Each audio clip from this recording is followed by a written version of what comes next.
En la parte del intestino delgado. En la parte del intestino delgado nosotros vamos a verificar ya que el paso del alimento se dio. Entonces aquí vamos a tener dos tipos de contracciones.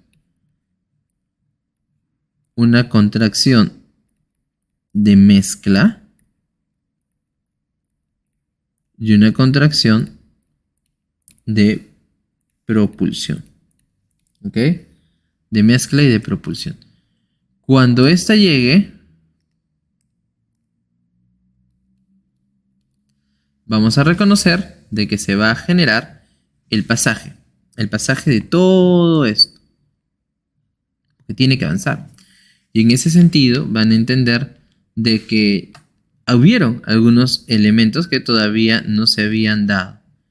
Y así como existe de mezcla y de propulsión, vamos a entender que hay otro tipo de contracción más, que es el de segmentación. ¿Ok? Entonces vamos a entenderlo porque está dentro de la parte de la mezcla. Entonces vamos a hacerlo así. El quimo distiende la pared intestinal, ¿verdad? Es un estímulo. Y esto va a hacer que se den contracciones concéntricas, porque van a estar localizadas, ¿ok? Que va a tener duración mayor a 1 minuto. Esto va a hacer de que se genere el famoso proceso de la segmentación, donde puedes observar de que en el esquema, ¿no? Ustedes pueden ver que tiene unas ristras de salchichas, ¿no? Una apariencia que se relaja cuando inicia otro. Entonces pasa uno, va al otro y al otro y al otro, ¿no? Entonces por segmentos, pues se llama por segmentos, pero en el segmento está incluido. ¿Por qué? Tiene que avanzar. Tiene una mayor longitud. Ahora, si se debilita este proceso, es ineficaz la resultante, por si acaso. ¿Cuándo se podría ver? Cuando existe un bloqueo. Ese es un escenario. ¿Ok? Por ejemplo, si das atropina, es un anticolinérgico, tú bloqueas este proceso y va a disminuir el tránsito. ¿Ok? Bueno, entonces la segmentación tiene que iniciarse en grupo y uno se contrae y el otro se relaja y así, ¿no? Es una relación de inicio-grupo, de contracción y relajación. ¿Qué más? Vamos a observar que existe un proceso de fragmentación del quimo, que se va a dar de 2 a 3 veces por minuto hasta que se empiece a disminuir cada vez más, en donde la mezcla del alimento con las secreciones que van a llegar al intestino sea óptima, porque tiene que ser un proceso dinámico, entonces tiene que ir avanzando, pero también tiene que existir un diámetro óptimo frente a lo que vendría a ser esa longitud. La frecuencia máxima varía, habíamos dicho hasta 11-12 según la literatura, esto dado en una estimulación extrema. Entonces ahí es donde el tránsito aumenta mucho. Y esto explica a veces las situaciones de diarreas, ¿no? También explicadas, porque esto va todo la parte gruesa, asociado al tránsito intestinal incrementado, ¿no? Bueno, luego, entender que en el intestino delgado van a haber movimientos propulsivos. Esa es parte del peristaltismo.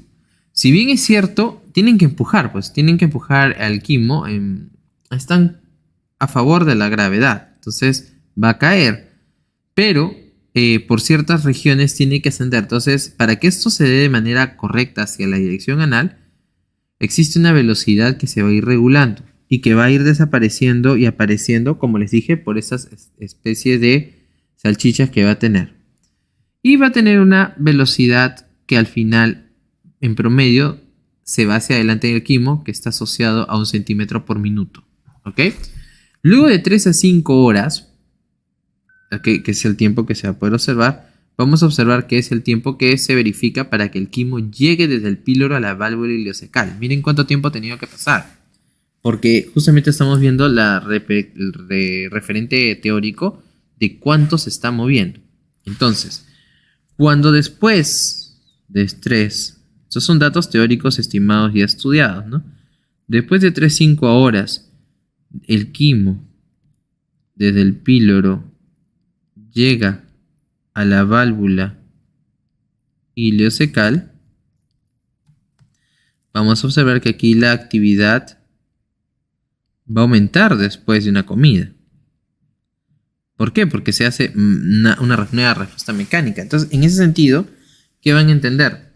Que va a existir distensión del duodeno y un reflejo gastroentérico.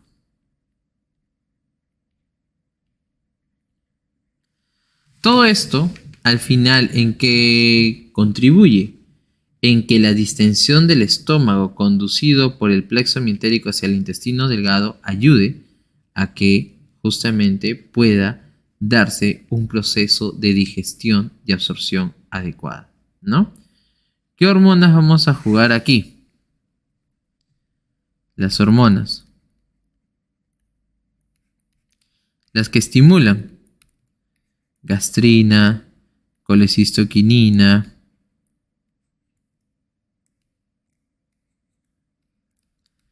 insulina, motilina, serotonina.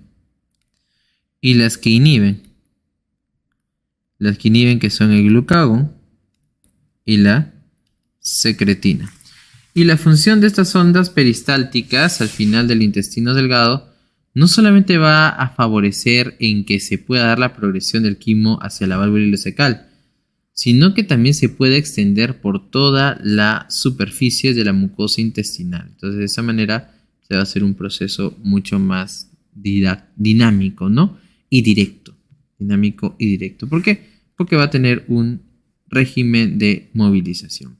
Y la válvula ileocecal, que ya está justamente en la parte final, es importante porque al final nosotros podemos observar que también tiene que soportar un cierto tipo de presión, al igual que el otro, ¿no? Debido a que estamos viendo de que va a pasar. Entonces, soporta presiones inversas, ¿ok? De 50 a 60 centímetros de agua. Y va a evitar el reflujo del colon hacia el intestino. Pues aquí lo están valorando. El reflujo del colon hacia el intestino. Sus válvulas van a sobresalir hacia la luz del ciego. Y ahí está donde lo que vamos a valorar como el esfínter ileocecal. Y cada válvula está asociado con la capita muscular que está previo a ella. Reduce la velocidad del vaciamiento, obviamente, porque está teniendo que pasar del ilion a esta zona. Y la única manera en que puede aumentar es que sea salvo después de una comida. El volumen era de 1500 a 2000 de quimo. Y cuando se distiende o se irrita el ciego puede también llegar a ser a estos valores o modificarse. Aquí va a jugar el plexo mientérico, ya sabemos, y hay que entender de que se puede contraer el esfínter ileocecal y se puede inhibir el peristaltismo iliar para tratar de compensar y no generar tanta presión sobre esta estructura.